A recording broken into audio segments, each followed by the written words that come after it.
with you? Excuse me? People take this job to get away from something, so what's wrong? In today's video, we are going to be revisiting Firewatch 8 years later to see what made it so special back in 2016. Firewatch was extremely popular when it first came out and it got amazing reviews across the board. People considered it an indie game that you could not miss out on playing. It was made by a very small team of 11 members. And even with it being such a small team, I played for the first time this year and had an amazing time with it. Firewatch is one of those games that you can easily beat in one sitting. And I do wish it was longer, but it doesn't take away from the experience of this game whatsoever. Firewatch easily pulls you in and immerses you with its setting, characters, and story. They were able to make a very impactful and enjoyable experience despite the lack of playtime. This game has a very unique charm and style to it that really gets the player interested almost instantly. And for some reason, Firewatch has been picking up popularity once again, so I thought it would be a great time to revisit this game and to see if it still holds up to modern day standards or if it's aged poorly.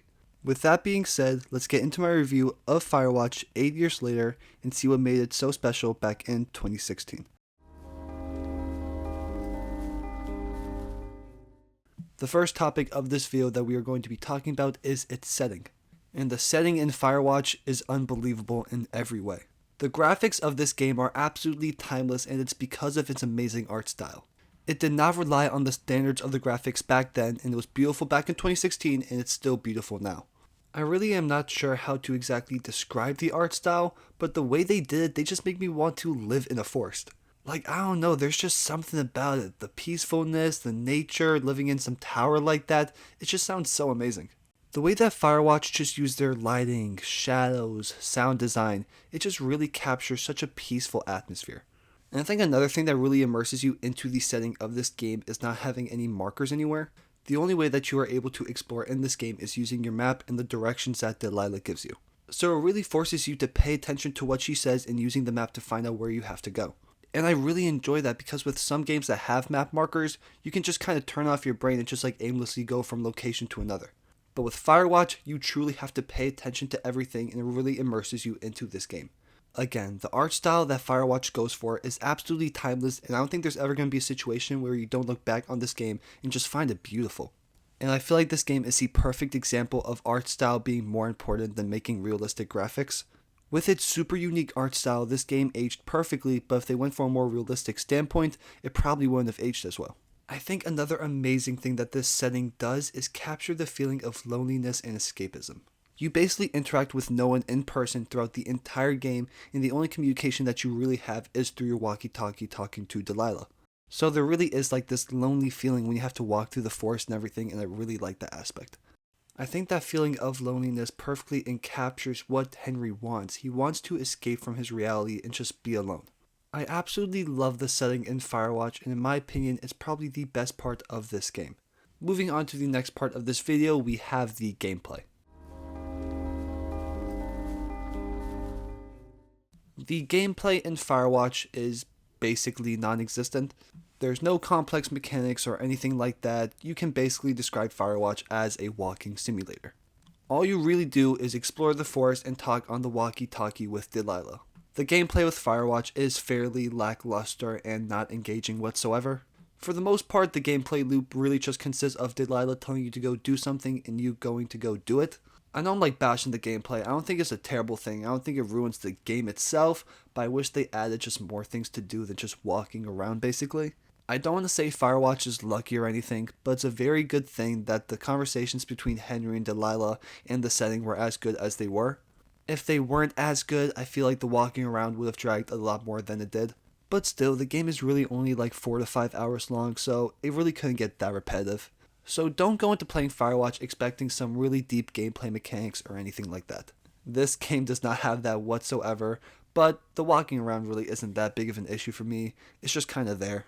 The gameplay definitely is probably the weakest part of this game, but it's not like a negative part. Like I said before, it's just simply there. You're walking around, you're not doing much. It really doesn't add much to the actual experience of this game. But moving into the last part of this video, we have the story and narrative. Starting things off, probably my favorite part of the narrative is the dynamic between Delilah and Henry. Throughout this entire game, you guys talk through a walkie-talkie, so you never actually see each other face to face, which I think creates a really interesting dynamic without being able to see one another but still being able to build this really deep bond between each other. You learn more about Delilah and Henry throughout this game, and I really enjoy seeing that happen. But I am still mad at the fact that they did not end up meeting at the end of this game. That still pisses me off so much. Like, I wanted to see who Delilah was so bad. She was an amazing character throughout this game, and the chemistry that she had with Henry was just so good. Also, both voice actors for these characters are unbelievable, and they make each conversation that they have just feel so real. There's literally not a single point where I feel like the conversations are forced or corny, like each one feels really genuine and realistic. Another great part about this story is just how it keeps you on your toes. The mystery aspect that Firewatch has is just absolutely amazing, and it really keeps you wondering what's going to happen next.